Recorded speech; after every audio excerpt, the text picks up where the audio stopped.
네, 현재 시각 8시 27분 지나갑니다. 어제 뭐 코스피 그래도 2600선은 좀 지켜낸 상황이고 2차 전지주에 대한 열풍이 좀 식지 않는 것 같네요. 네, 뭐 2차 전지, 네. 2차 전지 쪽은 뭐 지금까지는 물러설 뜻이 없어 보인다. 보유 세력 쪽에서 이런 그게 이제 확실하고요.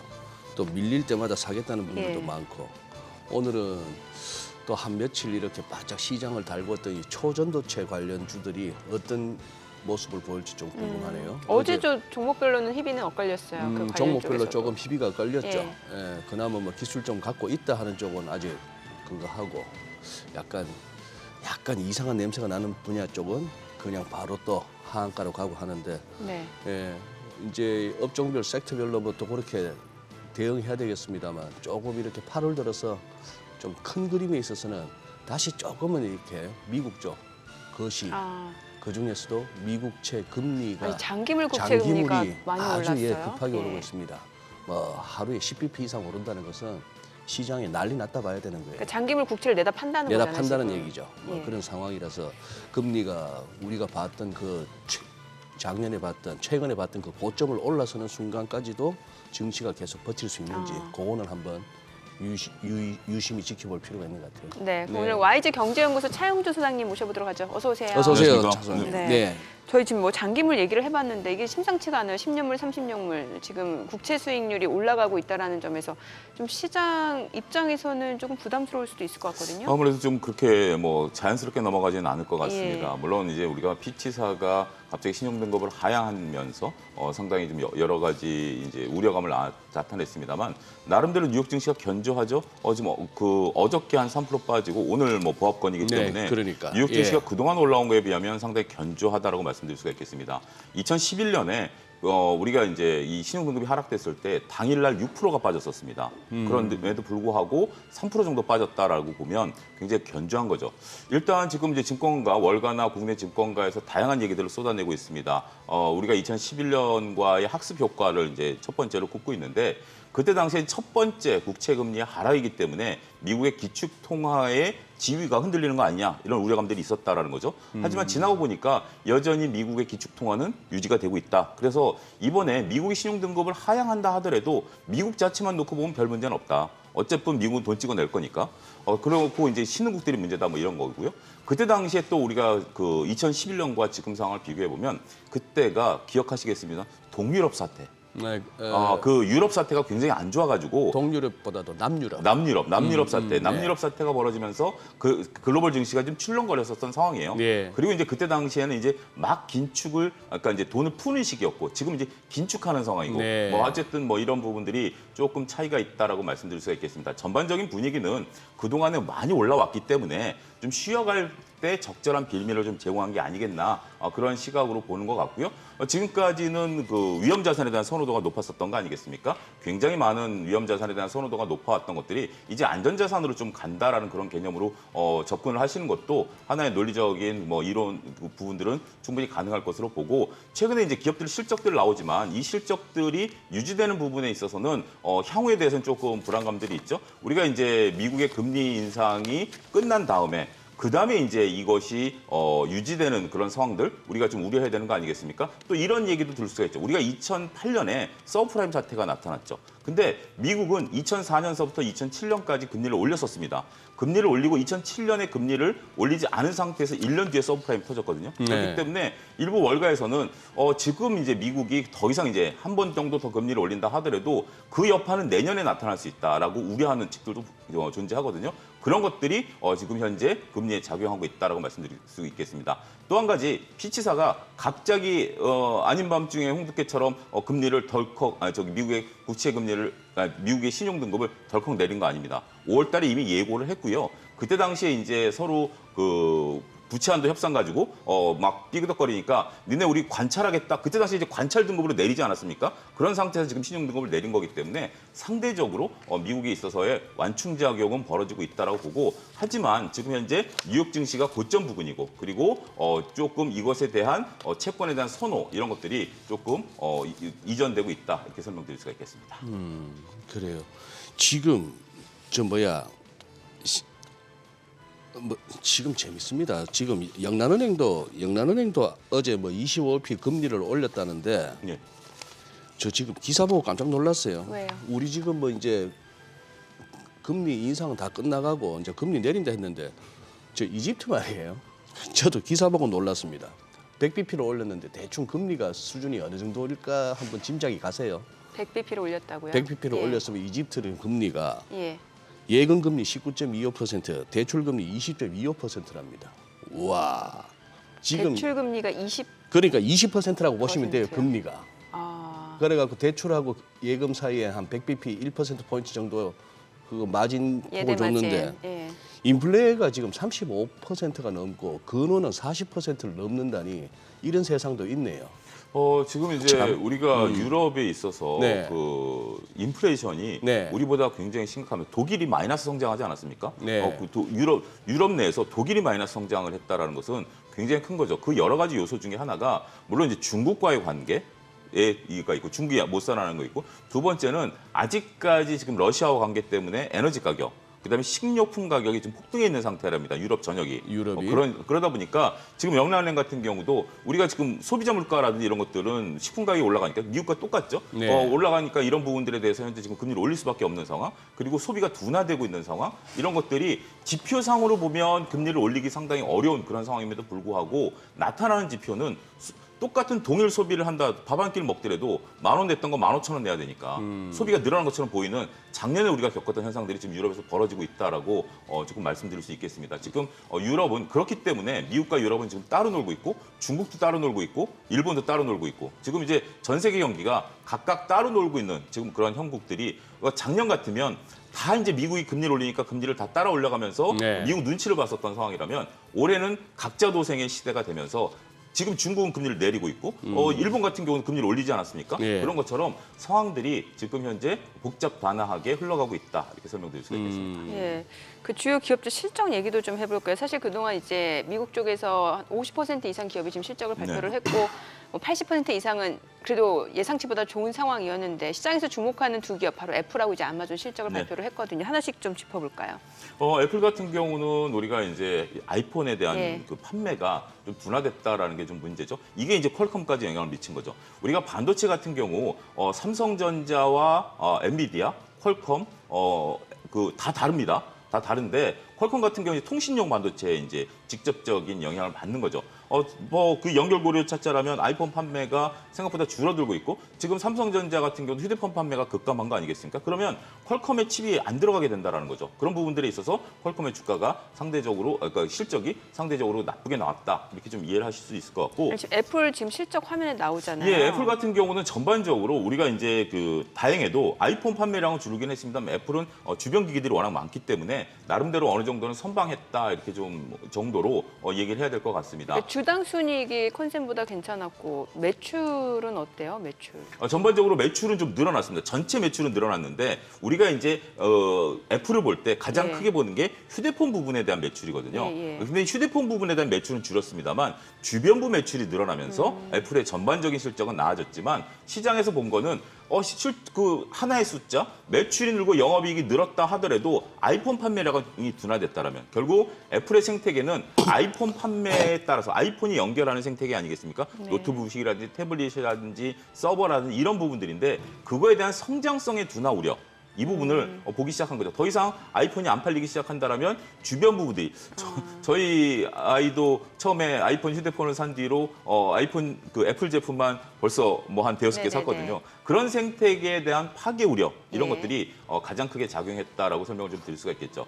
아마존 같은 경우는 지금 현재 우리가 생태계에 있어서 과거에 단순한 쇼핑몰에서 이제는 솔루션 기업으로 변하고 있죠. 특히 아마존 같은 경우 이번에 우리가 이제 구글이 100조의 자금을 들여서 그 챗GPT를 만들어내지 않았습니까? 아마존도 1억 달러를 투자해가지고 이 시장에 뛰어든다라고 이미 밝혔기 때문에 아마존은 계속해서 진화하는 기업이다라고 말씀드릴 수가 있겠습니다. 애플 같은 경우는 단순하게 봤을 때 휴대폰 기업 이렇게 볼 수 그래서 있겠지만 아이폰 매출이 줄은 거에 더 집중을 하는 더 모습이었고. 집중해야죠. 그게 주력 제품이 안 팔린 거니까 예. 삼성전자가 반도체가 안 팔린 거랑 똑같은 거죠. 하지만 아마존 같은 경우는 다양한 퍼포먼스를 하면서 기업이 시대에 적응해가는 모습들이 나타나고 있다는 측면에 있어서는 투자자들의 시각이 어디에 집중되어 있느냐를 파악하는 것도 중요하지 않을까 싶습니다. 네네. 그런데 진짜 두 개 시간의 거래가 아주 극명하게 갈리네요. 극과 극이죠. 애플은 지금 한 2% 정도 빠지고 떨어지고. 있고 이 아마존은, 아마존은 지금 예. 8.6% 이상인데 지금 이게 140불 같으면은 최근에 봤던 고점 열고 뭐 147불까지도 열려 있고 아마존은 참 무서운 아니 근데 무서운 신기한 회사예요. 게 예. 미국에서는 실적 발표하면은 그 실적에 따라 주가가 좀 움직이잖아요. 그렇죠. 근데 우리나라는 안 그런 것 같아요. 삼성전자, SK하이닉스 보면. 한국 증시에서 지금 실적 따라 움직이는 주가를 기대하십니까? 그래요. 삼성전자하고 SK하이닉스도 2차 전지를 해야 되는 거예요. 제가 괜한 걸 바랬네요. 그러니까 예. 무슨 뭐 주방용 뭐 업체 뭡니까 그 자글자글 뭐 지글지글 끓는 굽는 회사인가 자이글인가 그것도 무슨 뭐 2차 전지 며칠 하더니만 또 이것도 나락으로 가네. 예. 네. 제가 괜한 걸 바랬네요. 예. 예. 그래요. 실적 이야기. 예.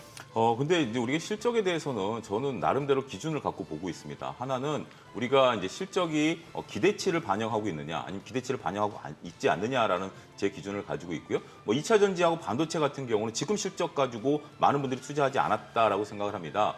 지금 이제 반도체 같은 경우는 HBM에 대한 부분들, 이거는 퀄컴과 다르죠. 이거는 엔비디아 실적에 대한 부분들과 맞물려 있는 부분들이다라고 말씀드릴 수가 있겠고, 2차 전지도 지금 투자하시는 분들 대부분이 2030년 바라보고 투자하시는 거 아니겠습니까? 따라서 지금 실적은 별로 신경 안 쓸 수도 있다라고 보는 거죠. 반면에 지금 우리가 실적을 반영했던 것은 엔터 같은 경우, 그다음에 여행 이런 것들 같은 경우는 이건 실적에 대한 것들을 선반영한 거죠. 따라서 이 실적 발표에 따라서 지금 급등락을 하고 있는 겁니다. 선반영된 주가냐 아니냐 이런 차이점들이 좀 있다라고 보면 업종별로 우리가 어떻게 봐야 되느냐라는 것들이고, 특히 이제 아마존 같은 경우는 저는 조금 의외다라고 생각하는 게, 아마존이 지금 막대하게 투자를 하고 있음에도 불구하고 그 비용을 커버하고 이익을 내버린 거 아니겠습니까? 이건 서프라이즈한 실적이 나온 거죠. 그러네요. 특히 기존의 어떤 업황보다는 지금 아마존 같은 경우 챗GPT라든지 여러 가지 위해서 쏟아붓고 있으면 감가상각 비용이라든지 투자에 대한 이자 비용이 급증했을 텐데 그런 것들을 커버하고도 이익이 났다라는 것은 굉장히 의미가 있지 않을까 말씀드릴 수 있겠습니다.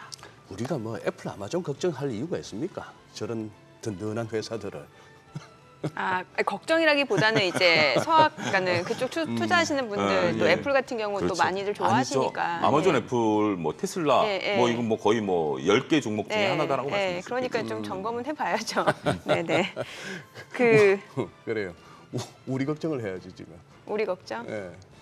또 미국 주식 투자하시는 분들 계시니까. 계시니까. 예. 고용지표 얘기도 좀 여쭤볼게요. 그 고용지표 보니까 신규 실업수당 청구 건수가 다시 늘어났단 말이죠. 예, 살짝 조금 늘어나는 모습들 좀 보여주고 있습니다. 아무래도 뭐 계절적인 요소라든지 미세 조정 요소일 수도 있다라고 생각이 듭니다. 전반적인 기조가 훼손됐다라고 보기는 어렵겠죠. 그렇지만 지금 이제 여름이 된다라면 전반적으로 봤을 때 미국도 휴가철이고 전 지구가 지금 펄펄 끓고 있지 않습니까? 뭐 지금 맞아요. 일하려고 유산기후 하는 뭐 현상이에요. 욕구도 지금 예. 없는 상태고 뭐 이런 상태이다 보니까 그런 것들이 저는 좀 반영됐다라고 보고요. 그다음에 어느 정도 그러니까 급한 부분에 대한 고용은 좀 이루어졌다라고 봐야 되겠죠. 우리가 이제 올 초에 있었던 상당히 많은 서비스업들에 대한 고용 상태가 늘어났고 거기서 이제 또 추가적인 고용이 이루어지지 않다 보니까 약간의 미세 조정 정도는 일어나고 있는데 이제 문제는 뭐 이게 가을까지 이어진다 그러면 좀 심각해질 수도 있겠죠. 하지만 그동안에 올라왔었던 것들이 일단 조금 쉬어가는 국면에 고용 지표들이 좀 나타나고 있다라고 말씀드릴 수가 있겠습니다. 근데 이제 우리가 그동안 고용 지표를 봤었던 이유 중에 하나가 이 고용 지표가 미국이 금리를 결정하는 중요한 요소이기 때문에 그렇게 저희가 계속 봐왔던 거 아니겠습니까? 정말 미국이 고용을 더 하고 안 하고 우리랑 이제 직접적인 연관성보다는 이것 때문에 미국이 금리를 결정하고 그렇게 된다면 전 세계에 대한 어떤 여파에 대한 부분들을 봤는데 지금은 이제 미국의 금리 인상에 대한 부분들에 대한 기대감이 상당히 좀 낮아져 있다. 그러니까 이 금리 인상을 한다 안 한다가 아니라 그것에 대한 뉴스 플로우의 중요성이 상대적으로 낮아져 있다라고 본다라면 고용의 미세한 부분 우리가 체크는 분명 하긴 해야 되겠습니다만 2020년과는 뉴스의 강도는 조금 달라질 수 있다. 이렇게 설명드릴 수가 있겠습니다. 네. 미국 얘기 더 할까요? 아니 하셔도 돼요. 네. 하셔도 돼요. 충분히.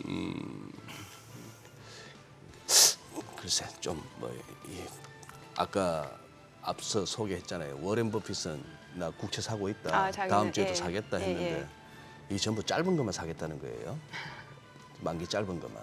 그런 지금 식- 시장에서 장기물이 나오고 있는 거잖아요. 그런데 이제 아까 그 뭐 리틀 버핏이라 해서 빌 에크만을 소개했습니다만 저 굉장히 영향력 있는 월가의 인사인데 자기는 30년물은 지금 아주 공개적으로 대놓고 이제 파는 건데 좀 이렇게 말이 좀 영향력이 있다 싶은 사람들이 저렇게 자기 포지션을 막 밝히죠. 저것도 예, 미국도 저런 현상인데 나 좀 따라와 달라 이건데. 그렇죠. 탁 까놓고 얘기하면 저도 그렇습니다. 그렇게 생각합니다.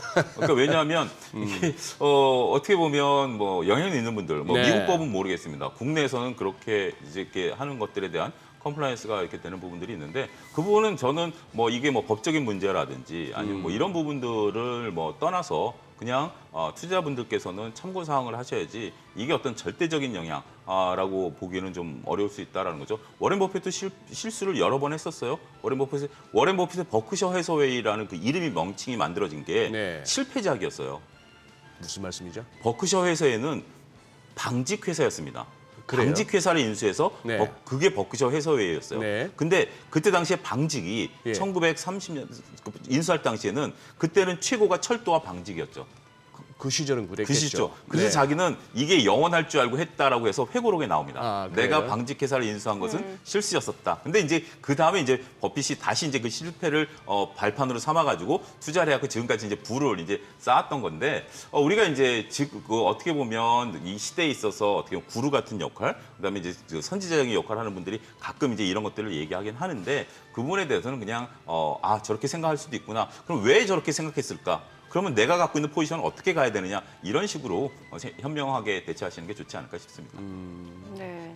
워낙에 우리 일반 투자자분들이 이 채권 시장 쪽에서의 이 금리 메커니즘을 좀 이제 어려워하시기 그렇죠. 때문에 그거 한데 저기는 진짜 그 세력도 많고 돈도 많고 증시와 비교될 수 없을 정도의 그렇죠. 엄청난 돈이 있는데 저기서 결정되는 어떤 금리의 움직임 그리고 뭐 장단기 금리 스프레드가 역전됐다가 다시 좁혀졌다가 정상화되고 하는 거기에는 다 뭔가 저 깊은 고민이 들어 있거든요.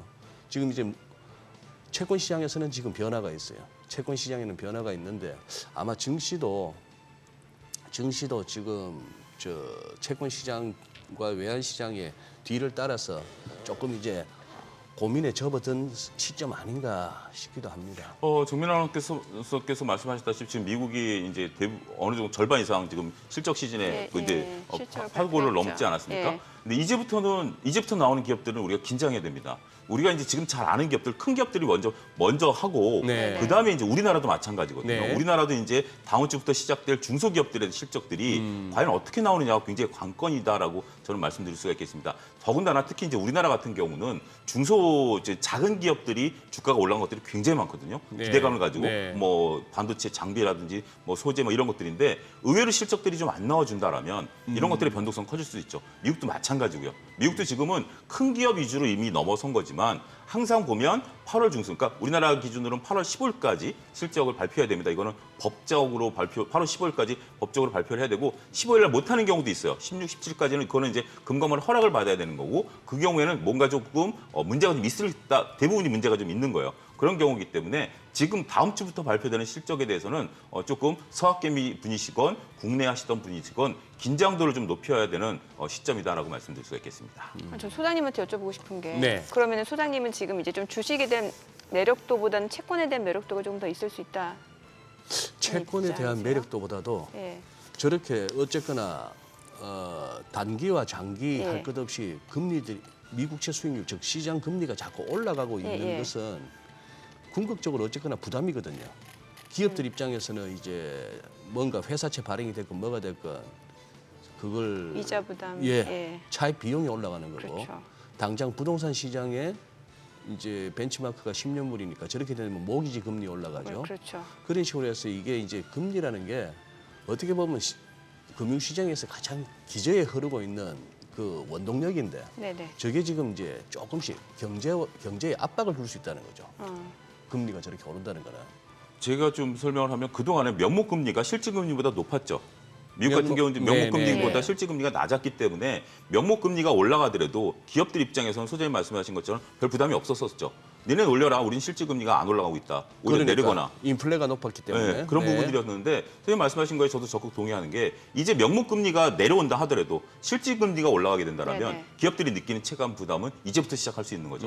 그렇게 되고 명목금리가 내려지는 과정에서 앞서 설명드렸다시피 2007년에 금리 인상이 끝나고 2008년에 서브프라임 터졌듯이 지금 명목금리가 내려온다 하더라도 실질금리가 움직이기 시작하면 기업들의 부담은 이제부터 시작될 수 있다. 이 부분에 대해서는 조금 긴장도를 높여야 되지 않을까. 지금 우리 자막 처리되고 있습니다만 미국 정부가 지금 국가부채 잊어버리라 이렇게 합의된 이후에 국채 발행이 엄청난 속도예요. 1조 달러. 1조 달러 예. 넘게 이미 발행이 됐고 예. 합의 이후에 지금 9월까지만 해도 앞으로 발행해야 되는 게 또 1조 달러예요. 그런 이게 시기인데다가 뭐 분기 기준으로 역대 최대라면서요. 역대 최대입니다. 그건 뭐 그래프로 보면은 여기서도 투더문 각도가 예, 예. 나오는데 이것이 이제 좀 부담스러울 수밖에 없는 그런 상황이죠. 어쨌거나 뭐 아까 빌 에크만이 30년 물이 5.5%로 찍는다고 했는데 네네. 저거는 조금 시장으로서는 끔찍한 시나리오입니다. 뭐 에크만의 생각대로 꼭 간다는 그런 건 보장은 아니지만, 없지만 예. 어쨌거나 오늘 드리고 싶은 말씀은 우리 투자자분들께서 미국 국채 수익률 그리고 네. 우리도 마찬가지인데 국내도 지금 계속해서 시장 금리가 오르고 있는데요. 예. 금리 동향을 좀 체크하셔야 될 것 같아요. 그러면 시장에는 좋을 게 없네요, 결국에는. 그러니까 아무래도 좀 부담으로 네네네. 좀 작용할 수밖에 없겠죠. 어떻게 보면 상반기 때 어떻게 보면 주식시장이 달려올 수 있었던 상황 그런 것들이 조금 흔들리고 있다. 몇 가지가 네. 흔들리고 있다라고 봐야죠. 첫 번째는 시장에 있어서 채권 시장의 안정 이런 것들이었습니다만 그게 좀 흔들리고 있다라는 거고 두 번째는 이제는 실적들이 나오다 보니까 반기 실적이 나오다 보니까 이제 실적에 따라서 업종들이 좀 바뀐다라는 것들도 있고 또 한 가지는 거의 6개월 가까이 주식시장이 올라가다 보니까 바닥권에서 지금 굉장히 많이 올라가 있죠. 네. 그래서 올라가 있고 이런 것들이 지금 나타나고 있는 현상도 하나 보셔야 될 것 같아요. 무슨 현상이냐면 지금 6개월 동안 주식시장이 올라가면서 주식 투자자분들이 소위 말해서 어떤 뭐 단기간에 시세를 내는 거에 굉장히 익숙해져 있고 현혹돼 있으세요. 어떻게 보면 어느 분이 이제 블로그 올린 걸 봤는데 2020년, 2021년 대비 가치 투자라는 검색어의 그 검색이 급감해 버렸답니다. 그러니까 그때 당시 우리가 생각해 보면 동학개미 운동 했을 때 몇몇 분들이 이제 가치 투자에 대해서 얘기를 하면 삼성전자, 카카오 이렇게 얘기한 경우가 있지 않습니까? 근데 그게 결과가 별로 좋지 않았죠. 근데 올해는 오히려 지금 이제 올 초 같은 경우 제가 어저께 이제 증권회사 고참하고 좀 얘기를 해봤는데 그러니까 대리급들, 사원 대리급들이 지금 현재 수익률이 더 좋답니다. 과감하게 이제 매수를 해가지고 그들이 이제 수익이 좋은 상태고 20년, 21년도 그랬죠. 예, 그렇고 지금 이제 조금 안다는 사람들은 이거 좀 위험하다라는 사람들이 수익을 못 낸 거죠. 근데 그런 것들이 투자자들 사이에 섞여 있기 때문에 거기에 대표적인 게 초전도체라고 말씀드릴 수가 있겠습니다. 초전도체에 대해서는 가장 상식적인 건 그거죠. 과학 논문은 검증되지 않으면 논문이 아니잖아요. 네. 그리고 과학 논문의 기본적인 특성은 누구든지 동일한 결과치를 나타내야 되는 거거든요. 그게 검증이 안 된 상태에서도 많은 분들이 그래요. 그래, 나도 알아. 하지만 무조건 내일 상한가 갈 거야 라는 식으로 매매를 했다라는 거죠. 물론 이제 초전도체는 지금 사실 아니다라고 어젯밤에 발표가 됐기 때문에 네. 오늘 이제 문제인데 저렇게 지금은 이제 많은 분들이 몰리고 있고 또 한 가지 여러분들이 아셔야 되는 게 최근에 미수금이 급증했다라는 내용 알고 계십니까? 미수금이요? 예. 이게 뭐냐면 지난달 말부터 발생한 건데 우리가 이제 CFD 계좌라고 이게 있었죠. 예. CFD 계좌가 이번에 주가 작전에 좀 연루됐다라는 그 얘기가 있기 때문에 네. 금융당국이 CFD 계좌를 지금 현재 거의 사용하지 못하도록 돼 있습니다. 네. 이게 단기간에 트레이딩하는 건데 7월 말부터 일평균 잔액 7천억 원의 미수금이 현재 쌓이고 있습니다. 그래요? 미수금이라는 것은 월요일날 우리가 주식을 사면 네. 그러니까 월요일날 삼성전자를 사면 삼성전자가 월요일날 들어오는 게 아니라 수요일날 돈이 빠져나가면서 수요일날 삼성전자가 내 계좌에 들어오는 거거든요. 그렇죠. 이게 3일 수도 결제입니다. 그 기간에 내가 1,000만 원어치 가지고 삼성전자를 살 거를 3,000만 원어치 삼성전자를 샀다가 삼성전자 주가가 올라가면 뭐 주식을 팔아서 이익을 볼 수 있고 손해를 보면 또 볼 수 있는 건데 네. 그게 일평균 7천억이 쌓여 있습니다. 그게 어디에 들어가 있느냐? 시장에서 볼 때는 지금 급등하는 종목에 들어가 있을 가능성이 높다. 그러면 우리가 지금 신용을 걱정할 게 아니라 이 미수금 폭탄이 매일매일 터지고 있다는 거. 이 점도 잘 체크해야 될 굉장히 중요한 요소다. 지금 미수금에 대해서 뭐 체크 거의 뭐 거론이 안 되고 있는데 이미 기사화돼 있고요. 여러분들 이 방송 끝나고 미수금 한번 포털 사이트에 검색해 보세요. 지금 계속해서 일부 언론에서는 이거에 대한 우려성들을 얘기하고 있거든요. 네. 그 부분도 시장의 변동성을 키우는 하나의 요소가 되고 있다고 말씀드릴 수 있겠습니다. 예, 알겠습니다. 자, 지금 시각 8시 52분 향해 갑니다. 오늘 양시장 예상 체결지수부터 확인해 보도록 하겠습니다. 먼저 코스피부터 보도록 할게요. 지금 코스피는 강보합권 예상됩니다. 지금 예상 체결지수는 2,605포인트. 2,600선 지지 여부도 좀 중요해 보이고요. 코스닥 약보합권 예상됩니다. 예상 체결지수는 918포인트입니다. 시가총액 상위 종목 예상 체결가 보겠습니다. 삼성전자가 0.4% 상승이 예상됩니다. 예상 체결가는 69,100원이고요. LG에너지솔루션도 1% 상승이 예상됩니다. 예상 체결가 54만 9천 원이죠. SK하이닉스가 지금 호가에서는 3% 하락이 예상됩니다. 예상 체결가 11만 6천 원이고요. 삼성바이오로직스가 0.7% 떨어질 걸로 보입니다. 예상 체결가는 80만 원, 그리고 포스코홀딩스 보합 출발 예상되고 있고요. 삼성 SDI가 강보합권 예상됩니다. 예상 체결가 64만 원이고요. LG화학이 1% 하락 예상됩니다. 현대차가 0.5% 떨어질 걸로 보이고요. 포스코퓨처엠은 상승 출발 예상됩니다. 호가에서는 49만 2,500원으로 집계가 되고 있습니다. 이 가운데 네이버가 호가의 흐름이 좋아 보이네요. 2.9% 상승 예상되고요. 지금 호가에서는 22만 9,500원으로 집계가 되고 있습니다. 코스닥 시가총액 상위 종목 예상 체결가 보겠습니다. 에코프로비엠 어제 2차 전지 쪽에서 다시 한번 반등을 보여주는 상황이었는데 오늘 에코프로비엠이 상승 출발 예상됩니다. 예상 체결가 39만 1,500원이고요. 에코프로는 1% 약세가 예상됩니다. 예상 체결가 119만 1,000원이죠. 셀트리온 헬스케어가 강보합권 예상되고요. LNF 포스코DX는 호가에서 아직까지 뚜렷한 움직임이 나타나지 않고 있는 상황이고요. 어제 HLB 많이 올랐었죠. 오늘 0.7% 하락 예상되고요. JYP 엔터테인먼트는 상승 출발 예상됩니다. 예상 체결가 12만 1,600원, 셀트리온제 강보합권 예상되고요. 펄어비스 보합 출발 예상되고요. SM이 0.4% 상승 예상됩니다. 호가에서 13만 3,200원으로 집계가 되고 있습니다. 오늘 호가에서도 다시 한번 진단키트라든지 바이오 쪽 섹터가 좀 강세를 보여줄 걸로 예상되는데요. 지금 보게 되면 시젠 같은 경우는 분자 진단 시약 업체죠. 7% 강세 예상되고요. SD바이오센서도 4% 강세, 그리고 휴마시스도 7% 넘는 오름세가 예상이 되고 있습니다. 최근에 또 코로나 확진자가 급증하고 있는 추세와 맞물려서 이런 쪽 섹터로 다시 한번 또 매수세가 좀 유입이 되고 있는 모습이고요. 앞서 전해드렸다시피 초전도체 관련 테마, 지금 이제 한국초전도 저온학회가 최근 국내 한 연구소에서 밝힌 초전도체라고 주장한 물질에 대해서 이제 초전도체가 아니다라고 결론을 내렸습니다. 관련해서 또 테마에 엮인 종목들 오늘 지금 호가로 봤을 때는 좀 무더기로 급락이 좀 예상이 되고 있는 상황입니다. 대창, 서원, 국일신동, 덕성 모두 급락 출발 예상이 되고 있는 만큼 이런 테마주 접근하시는 분들은 또 각별한 주의가 필요한 시점일 것 같습니다. 자, 이제 개장까지 5분여 가량 남았습니다. 시장에 대해서 좀 이야기 나눠봐야 될 텐데요. 일단 오늘 시장 전반적으로는 좀 보합권 예상되고 또 섹터라든지 테마 쪽으로는 또 수급 쏠림이 또 이어질 수도 있다는 생각도 들고요. 예, 그렇습니다. 한 가지 좀 말씀드리면 지금 호가상에서 서남이 안 움직이는데 초전도체 대표주가 서남이거든요. 예. 오늘 거래 정지입니다. 예, 거래 정지기 급등했다는 거래 정지기 때문에 오늘 지금 호가가 안 나오는 겁니다. 그래서 저게 지금 보합이니까 저게 버티고 있다 이렇게 오해하시면 안 됩니다. 오늘 서남만 거래 정지입니다. 그 부분 좀 말씀드리도록 하겠고요. 지금 최근에 이제 바이오 쪽들이 굉장히 강합니다. 이제 말씀하신 것처럼 진단 키트 관련주들 코로나 환자들이 진짜 제주에도 벌써 한 3-4명 되는 것 같아요. 코로나 네. 때문에 같이 방송하는 친구들도 뭐 한 2명인가 방송 못 하고 있고 예. 이럴 정도로 좀 코로나 확진자가 급증하고 있는 부분들이 있어요. 그러다 보니까 이제 진단 키트가 이게 어떻게 보면 시장의 하나의 특징이에요. 처음에 우리가 이제 막 여러 가지 테마들이 움직이다가 지금 현재 초전도체도 그렇고 초전도체에 흔들리니까 야 이제는 진단 키트로 가자. 어떤 그런 흐름들이 나름대로 조금 있는 그런 얘기들이 조금 많이 들립니다. 그래서 어찌됐든 진단 키트도 지금 현재는 아직까지 뚜렷하게 실체라기보다는 테마주 영역이다라고 말씀드릴 수가 있겠고 여기에 불을 붙인 게 SK 바이오팜입니다. 네. SK 바이오팜 같은 경우 우리가 이제 지난주부터 거론되기 시작한 건데 매출 총 이익률이 96%에 달한다라는 거죠. 지금 이제 우리가 제약바이오 중에 SK바이오팜, 유한양행, 한미약품, 셀트리온, 삼성바이오 이것들의 특징들은 뭐냐면 다 실적이 잘 나오고 두 번째 실적은 미국에서 직접 판매입니다. 그러니까 우리가 그동안 제약 바이오들을 봤을 때 그동안 임상 실험에 대한 부분들, 기술 이전에 대한 부분들이 제약 바이오를 바라보는 대표적인 시각이었었죠. 근데 임상은 지금까지 뭐 결과가 나온 것도 아직 없지만 기술 수출 같은 경우는 굉장히 주가 퍼포먼스를 잘 나오게 했죠. 하지만 우리가 이제 시밀러라는 것을 유럽 시장에서 미국 시장으로 직접 판매하고 그다음에 SK바이오팜 같은 경우 내전 진출제를 미국에서 직접 판매하다 보니까 여기에 따른 영업이익률이 굉장히 높다라는 얘기가 지난주부터 이 리포트를 통해서 밝혀지기 시작했거든요. 그러다 보니까 주가 퍼포먼스가 상당히 좋은 거죠.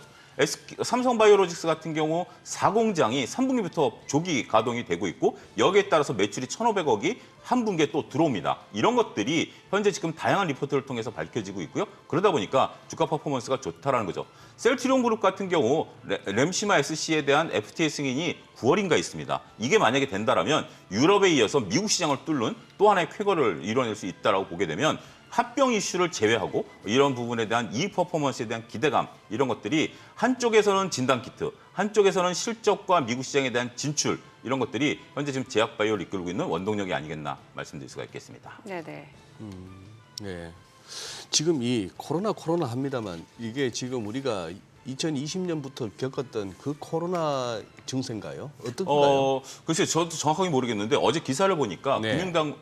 그 방역 당국에서 이게 무슨 뭐 여기에 맞는 또 백신이 있다라고 하네요. 그것을 이제 접종을 검토하고 있다. 이제 어제 그런 기사가 났기 때문에 좀 변이인 거는 같습니다. 근데 걸렸던 분들 얘기를 들어보면 상당히 많이 아프다라고 얘기하시더라고요. 그러니까 어쨌든 코로나 걸리셨던 분들 특징 중 보면 굉장히 아프셨다라고 얘기하는 분들이 좀 있죠. 그런데 이게 코로나 증상이 이제 대체적으로 보면 뭐 거의 감기랑 비슷한 상태에서 고열 뭐 이런 거, 그다음에 휴유증 이런 것들이 좀 상당히 좀 진행되는 게 아닌가 싶습니다. 뭔 백신이라는 것이 그렇게 금방금방 나와요. 무슨 벽돌 찍는 것도 아니고. 근데 모르겠습니다. 근데 어쨌든 그거에 대해서 정부가 얘기를 했으니까 어떻게 보면 기본 베이스가 있으니까 그걸 가지고 이제 뭐 방역 당국에서 거기 맞춰서 아니, 하겠죠. 지금 호가에서 보니까 마스크 관련주하고 이런 제약주들이 좀 급등이 예상되는데 네. 왜 50 웰크롬 모나리자 K 이거 다 마스크 관련주였잖아요. 마스크도 예. 어제인가 그저께 방역 당국자가 구두로 공식적인 건 아니면 구두로 네. 뭐 버스나 지하철 같은 데서는 마스크 차용을 권고합니다라고 발표를 이 했거든요. 더운 날씨예요? 예, 그러니까 이제 이 코로나 때문에 어쨌든 이제 그러니까 구두를 이제 권고를 했다라는 측면에 있어서는 하나의 또 테마가 형성될 수 있는 또 빌미가 되지 않았을까 어제나 이렇게 요즘 말씀드리겠습니다. 더 덥다고 막 에어컨 세게 트니까 뭐 그런 측면에서 마스크 쓰고 다니는 것도 안전하겠죠. 원래 여름 감기 많았어요. 맞습니다. 예. 예. 더운 데 있다가 갑자기 또 막 냉방 시설 빵빵한 데 들어가고 하다 보면 맞습니다. 그리고 요즘 진단 키트나 마스크 만드는 업체가 얼마나 많은데 마스크 남아 돌아요. 마스크 남아 진단 키트도 마찬가지고. 백신도 남아둡니다. 그러니까 어쨌거나 뭐 예. 또 썰이 도니까 또 빨리 뭐 개장하고 그러면 그 얘기 그럴까요? 해볼게요. 자, 오늘 국내 증시를 확인해 보겠습니다. 개장합니다.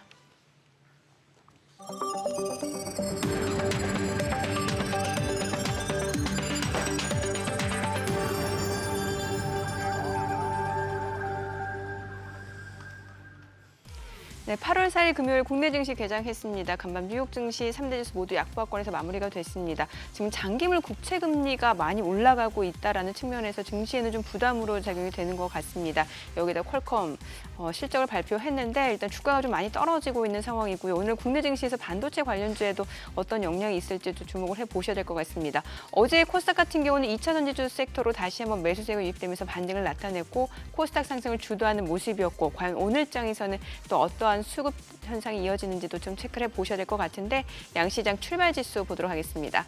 코스피가 지금 0.03% 강보합권이네요. 2606포인트. 와, 이래도 2600선은 계속 또 지지가 되고 있는 모습이고요. 코스닥도 920선이 지지가 됩니다. 921포인트입니다. 양시장 일단 보합권 출발 보여주고 있고요. 시가총액 상위 종목 시초가 보겠습니다. 삼성전자가 지금 약보합권 68,800원이고요. LG에너지솔루션 강보합 544,000원. SK하이닉스가 1% 떨어집니다. 118,800원. 삼성바이오로직스는 올라가네요. 811,000원이고요. 포스코홀딩스도 0.3% 상승합니다. 594,000원이고요. 삼성 SDI가 강보합권으로 64만 원이고요. LG화학이 0.4% 떨어집니다. 삼성전자 우선주도 떨어지고요. 현대차가 내림세입니다. 19만 1,100원이고요. 네이버 흐름이 좋네요. 4% 강세. 아직 23만 2천 원에 거래되고 있습니다. 카카오도 괜찮아요. 1.6% 올라갑니다. 54,200원에 거래되고 있는 상황이고요. 코스닥 시가총액 상위 종목 시초가도 보겠습니다. 에코프로비엠이 1% 올라갑니다. 39만 4천 원 넘어서네요. 39만 4,500원. 에코프로도 1.4% 올라갑니다. 123만 원, 1.9% 올라가네요. 셀트리온 헬스케어는 0.5% 떨어지고요. LNF가 3% 약세입니다. 23만 6천 원이고요. 포스코 DX가 1% 올라갑니다. 3만 4,400원이죠. HLB가 0.9% 떨어집니다. 3만 1,550원이고요. JYP 엔터테인먼트는 1.8% 올라가고요. SM도름 좋네요. 1.2%, 1.58% 상승합니다. 13만 4,700원. 자, 그리고 셀트리온제약은 약박권이고 펄어비스가 0.7% 올라가고요. 오늘 또 뭐 시젠 계속해서 올라갑니다. 7%, 6.9% 강세입니다. 26,950원에 거래되고 있습니다. 자, 오늘 뭐 지금 진단키트 쪽도 다시 한번 강세를 보여주고 있는 상황이고요. 수급 상황 좀 체크를 해보도록 하겠습니다. 오늘 유가증권 시장에서는 개인 투자자가 순매수 보여줍니다. 현재 710억 원 매수 우위고요. 외국인은 667억 원, 기관은 16억 원 매도 우위를 나타내고 있습니다. 업종별로 봤을 때 기관과 개인 투자자가 전기전자에서 순매수 보여주고 있고요. 기계 섹터에서는 개인과 외국인이 매수 보여줍니다. 그리고 철강금속에서 개인 투자자가 순매수 보여주고 있고요. 오늘 또 네이버 카카오 흐름 좋거든요. 그에 따라 서비스업 섹터가 지금 상승을 보여주고 있습니다. 뒤어서 종이목재, 유통, 섬유, 의복 업종도 올라갑니다. 코스닥 수급도 확인해 보도록 하겠습니다. 코스닥 쪽에서는 오늘 개인 투자자가 575억 원 순매수를 보여주고 있고요. 외국인과 기관은 각각 431억 원, 144억 원 매도 우위를 나타냅니다. 환율 좀 체크를 해보도록 하겠습니다. 오늘 외환시장 개장 상황입니다. 달러원 환율이 오늘 지금 1원 60전 하락한 1297원 50전에 개장이 됐습니다. 자, 그리고 오늘 상장한 종목 MI큐브 솔루션이 있습니다. 지금 현재 186% 급등 중입니다. MI큐브 솔루션 오늘 상장을 했고요. 지금 190% 급등하면서 34,950원에 거래가 되고 있습니다. 공모가가 12,000원이었습니다. 자, 지금 보니까 환율이 좀 떨어지고 있는 상황이고 시장은 보합권이고요. 네, 예, 그나마 어떻게 보여지세요? 지금 전체적으로? 지금 어차피 뭐 우리는 현재 계속 그 상황 아닌가요? 어떤 그냥 상황이요? 저기 뭐야 이슈 따라 재료 따라 테마 따라 막 돌아다니는 그런 상황 아닌가 싶은데 저기는 저쪽은 초전도체 쪽은 어떤가요? 전반적으로? 초전도체요. 제가 네. 좀 확인을 해볼게요. 네. 아까 호가에서는 좀 하락이 예상이 됐던 부분인데 역시나 신성 델타테크가 지금 14% 급락 중이고 덕성이 5% 하락 중이고 호가 대비로는 그래도 지금 보니까 많이 떨어진 종목들 눈에 띄긴 하네요. 예. 모비스가 20% 넘게 떨어지네요. 모비스도 관련주거든요. 예. 좀 저는 어쨌거나 그 처음에 관련 논문이 그렇게 공개되고 하는 것에서부터 좀 뭔가 이 돌아가는 일들이 그 엄청난 일이거든요, 정말. 만약에 그런 어떤 초전도체 물질이 개발된다면, 발견이 되고 만들어진다면은 그걸 갖다가 그 레시피까지 공개한다는 것이 저는 좀 이상하긴 했는데 딴 거보다 뭐 이 맛에도 주식을 한다고는 합니다만 이게 너무 이 분야 저 분야 할 것 없이 막 돌아다니는 것 같아서 좀 불안합니다. 보고 있으면서도. 초전도체가 지금 우리가 할 수 있습니다. 만들어낼 수 있습니다. 어떻게 만들어내냐면 초전도체를 만드는 방법은 두 가지가 이미 검증된 게 있는데요. 하나는 영하 260도로 냉각된 상태에서 네. 초전도체가 발현이 되고요. 상온에서 그러면 안 되냐? 상온에서 됩니다. 기압을 우리가 지금 우리 지구상에 가장 그 심해 지역 있죠. 심해. 거기가 네. 이제 압력이 압력이 높겠죠. 굉장히 높죠. 네. 그걸 2배 압력을 하면 이게 가능합니다. 그것을 상용화가 그러니까 상용을 못 하는 거죠.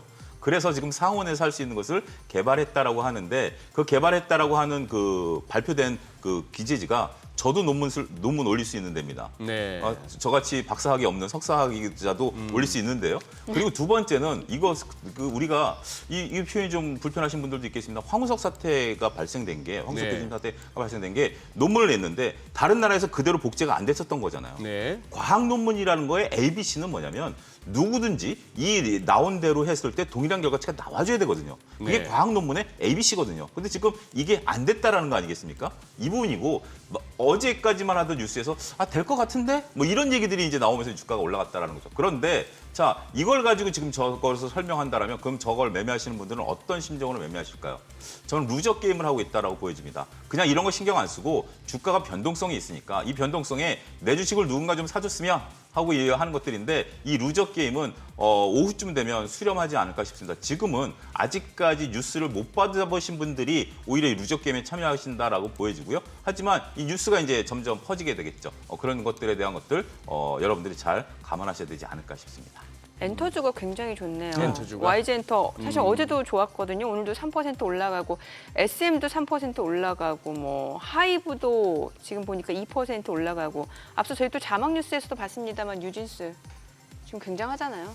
그렇습니다. 뭐 SM 같은 경우 저는 잘 모르긴 합니다만 컴백도 하고 데뷔도 하고 뭐 이런 것들이 나오면서 지금 증권사들이 호평을 쏟아내고 있습니다. 이제 리포트들을 다 쏟아내고 있는데 지금 실적 시즌이라 하루에 리포트가 막 쏟아집니다. 근데 그 중요한 것들은 여러분들이 좀 체크를 하셔야 되는데 전반적으로 봤을 때 일단은 제가 말씀드렸던 앞서 개장 전에 말씀드렸던 선반영됐다라는 부분들은 있었어요. 그래서 정말 우리가 음반이라든지 콘서트 부분에서 매출과 영업이익이 잘 나왔어요.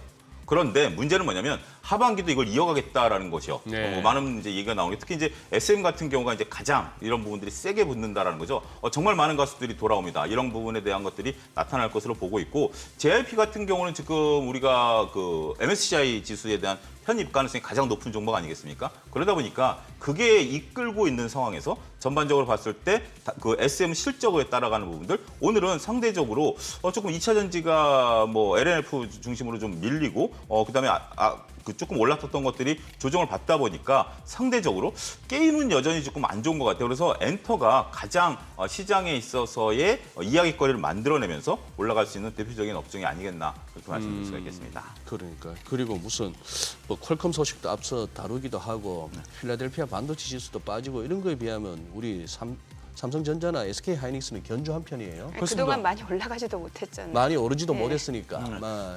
그렇지만 이게 이제 우리가 그 디램에 대한 부분들이 이제 턴했다라는 신호가 수출 데이터에서 나오지 않습니까? 네. 여기에 이제 HBM에 대한 매출 비중이 늘어난다는 거죠. 자, 저는 여러분들의 한 가지 기준점을 제시해 드리겠습니다. 문제는 삼성전자, SK하이닉스가 아니죠.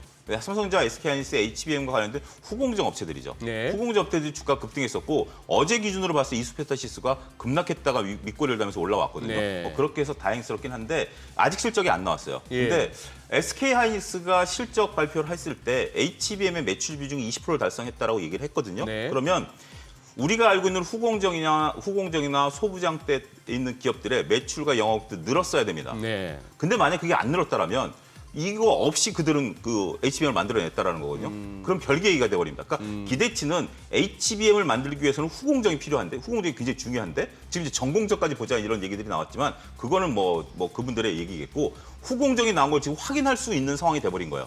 그래서 이번에 후공정주 투자하셨던 분들은 그 실적에 따라서 변동성이 확대될 가능성에 대한 대비도 하셔야 되지 않을까 말씀드릴 수 있겠습니다. 아까 우리 정민희 교수께서 실적 얘기할 때 제가 약간 투정 섞인 그런 반응을 보였습니다만 아까 엔터주 말씀하신 것처럼 실제 수익이 계속해서 늘고 있고 또 수익이 늘 만한 그런 어떤 계획들이 구체적으로 나오잖아요. 그렇습니다. 이런 것들이 1%, 2%좀 많이 오는 날 3% 그래서 꾸준히 때로는 뭐 쉬어가기도 하고 그렇죠. 이게 어떻게 보면은 정상적인 시장이에요. 그렇죠. 상장 이후 이익이라고는 한 번도 안 냈고 매출도 보면은 뭐 있으나 마나 하고 본사라고 번지수 찾아가 보니까 무슨 반지하 같은 데서 짜장면 시켜 먹고 고스톱 치고 있는지 몰라도 그런 데서 지금 뭐 초전도가 어쩌고 이러면서 이거는 아니잖아요. 지금 매매 거래 정지된 기업 말씀하시는 거예요? 그거 말고 뭐 이상한 데 많더라고요. 한번 가끔씩 투더문 나오는 그거 들어가시기 전에 한번 그 회사 지번을 확인해서 본사 건물하고 땅을 한번 보실 필요가 있어요. 요즘은 저기 방에 앉으셔가지고 구글 지도로도 볼 수 구글 지도로 있으니까. 다 검색합니다. 네. 그래서 저는 이렇게 말씀드리고 싶어요. 뭐 좀 표현이 좀 그럴 수도 있습니다. 우리가 이제 재미 중에 네. 싸움 구경이 그렇게 재미있다라고 얘기를 하지 않습니까? 이제 농담 삼아.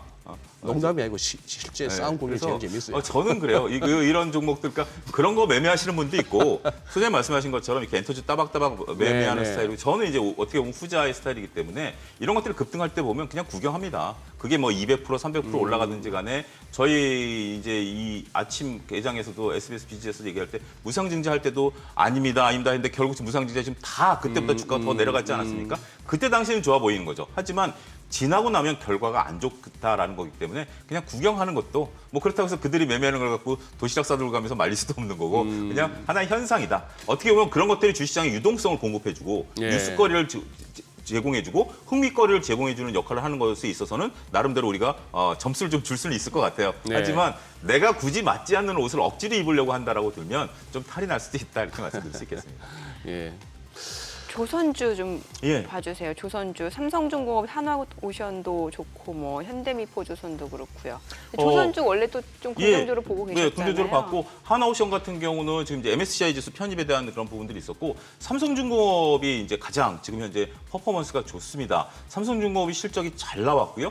실적이 잘 나온 것들에 대한 그 폭이 늘어나기 시작했어요. 그러니까 결국 조선주가 갖고 있는 고정비 효과에 따른 부분들이 드디어 나타나기 시작했다라고 말씀드릴 수가 있겠고 조선주를 제가 이 실적을 확인한 다음에 더 긍정적으로 보는 것은 뭐냐면 우리가 그동안 얘기했던 수주잔고가 이제 밀고 들어오기 시작하는 네. 거고 그다음에 그 신조 성과가 올라간 게 작년부터거든요. 그게 올 하반기부터 밀고 들어옵니다. 그러니까 무슨 얘기냐면 이미 수주를 높은 가격에 받아놓은 것들이 올 하반기부터 그 이제 배를 만들기 시작하거든요. 원래 배라는 것은 딱 수주를 받아오면 설계를 합니다. 배는 다 설계가 개별적이거든요. 바다 네. 환경 때문에. 그게 이제 올 하반기부터 만들어지기 시작하면서 매출이 잡히면 매출과 영업이익이 증가하죠.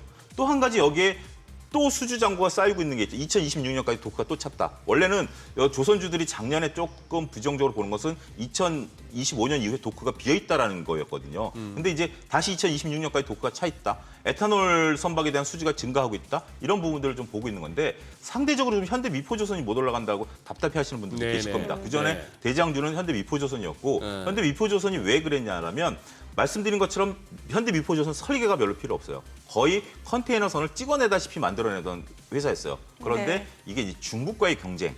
컨테이너선은 이제 중국이 어느 정도 올라오거든요. 우리가 하는 것은 이제 탱커선이라든지 고부가치 선박에 대한 부분들이기 때문에 상대적으로 누구든지 만들 수 있는 것은 이제 중국이 따라오기 시작했어요. 해서 우리가 비교 우위를 나타낼 수 있는 게 한화오션, 그다음에 삼성중공업 이렇게 조선주도 시대 흐름에 따라서 바뀌고 있다라는 흐름도 잘 읽어내셔야 되지 않을까 싶습니다. 오늘 상장한 종목 얘기 좀 해주세요. 이게 스마트 팩토리 관련 종목이던데 MI큐브 솔루션 공모가가 12,000원이고 예. 저도 이 기업이 뭐 하는 기업인가 이렇게 봤는데 스마트 팩토리 참 쉽게 선뜻 안 다가오시죠. 뭐라고 해야 돼요? 공장 자동화? 뭐라고 해야 되죠? 그렇죠. 뭐 이런 건데 이게 뭐냐면 지금 이제 저희가 이제 방송으로 송출하고 있는데 각종 기기들이 이제 다 네. 움직이고 있는 거 네. 아니겠습니까? 이 기기들을 한쪽에 센서를 달아서 다 보고 있는 거죠. 카메라에 문제가 있는 건지 조명에 문제가 있는 건지 만약에 조명에 문제가 있으면 하는 거죠. 그거를 하는 기업이에요.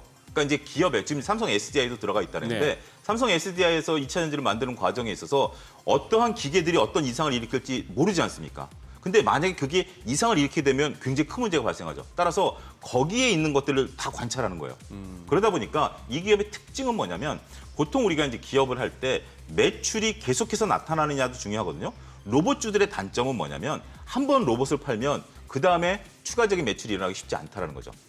과거에 우리 골프존 같은 경우 그랬죠. 골프존이 한 번 생기고 나면 예. 노래방이라고 생각하시면 될 것 같아요. 노래방 기계가 한 번 들어가면 그 기계가 비싸지만 추가적으로 들어가는 비용이 없잖아요. 그러니까 로봇 같은 경우 쫙 설치해버리면 그걸로 끝이라는 거죠. 유지보수라는 건 간단한 거지만.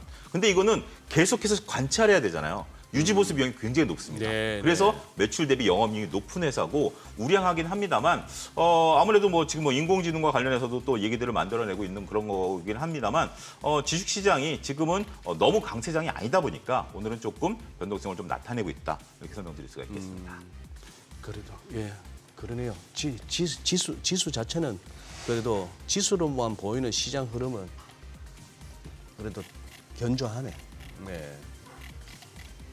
지수 관련주들이 지금 이제 강보합권을 나타내다 보니까 코스피도 그렇고 코스닥도 그렇고 강보합을 나타내다 보니까 지금 하고 네카오 궁금하신 분들이 좀 계실 거예요. 네네. 어제 이제 카카오 실적이 나왔는데 참담했습니다. 정말 카카오가 영업이익이 참담하게 나왔고 그다음에 이제 컨퍼런스 콜하는 걸 제가 어제 쫙 그 증권사에 정리한 걸 봤는데 지금 이제 카카오는 좀 답답한 게 미래에 대해서 뭘 하겠다, 그러니까 매출을 이렇게 일으키겠다라는 건데 비용에 대한 얘기가 없어요. 근데 비용이 지금 커버하기 좀 어려운 상황이다라는 거고 네이버가 최근에 관심이 좀 나온 게 자 여러분들 우리가 이런 것들은 좀 적어놓으실 필요 있어요. 우리가 앞서 피치사 얘기했을 때 피치사 신용등급은 5월달에 이미 예고됐었다고 말씀드리지 않았습니까? 네이버가 지금 예고하고 있는 게 뭐죠?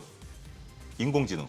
이것을 이미 예고를 했었습니다. 봄에 예고했었고 가을에 우리가 그 검색 엔진 인공지능을 하겠다라고 발표를 했고 그거에 대해서 지금 거론하는 횟수들이 많아지고 있습니다. 그러다 보니까 곳곳에서 이제 거론하기 시작하면서 관심을 끌고 있고 과연 그것이 어떤 퍼포먼스를 보이면서 제2의 네이버를 창출할 수 있는 것인가 여기에 관심이 집중되면서 수급이 몰리고 있다 이렇게 설명드릴 수가 있겠습니다. 코로나 확진자가 확실히 급증하긴 하나 봐요. 뭐 재택근무 관련주들도 많이 올라가긴 하네요. 재택근무. 네, 뭐 보니까 뭐 오파스네, 폴라리스 오피스 이런 것도 그렇죠. 또 올라가고 있다는 점도 체크해 보셔야 될 것 같습니다. 오늘 내용 잘 들었습니다. 고맙습니다. 네. 예, 감사합니다.